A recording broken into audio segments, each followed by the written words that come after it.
অভিন্ন পরিবার জাতির উদ্দেশ্যে দেওয়া ভাষণে অন্তর্বর্তী সরকারের প্রধান উপদেষ্টা ডক্টর মোহাম্মদ ইউনূস বলেছেন, কখন নির্বাচন হবে সেটা সম্পূর্ণ রাজনৈতিক সিদ্ধান্ত। এটি সরকারের সিদ্ধান্ত নয়, দেশবাসীকে ঠিক করতে হবে।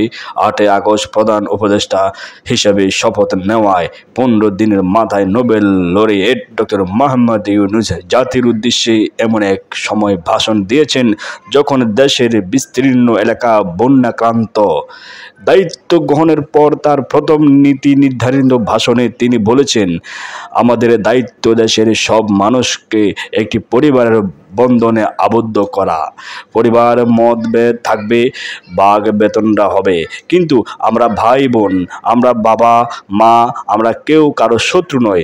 এটি নিয়ে তৃতীয়বারের মতো পরিবার ভাবনার কথা বললেন শান্তিতে নোবেল জয়ী এই অর্থনীতিবিদ।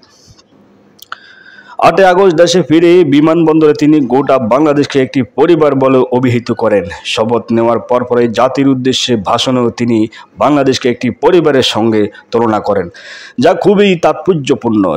দীর্ঘ 16 বছরের কর্তৃত্ববাদী শাসনে জাতি যখন বহু ধাবিভক্ত, তখন জাতিকে ঐক্যবদ্ধ করার ক্ষেত্রে সরকার প্রধানের বক্তব্য দেশের 18 কোটি মানুষের মধ্যে অনুপ্রেরণা যোগাবে বলে আমাদের বিশ্বাস।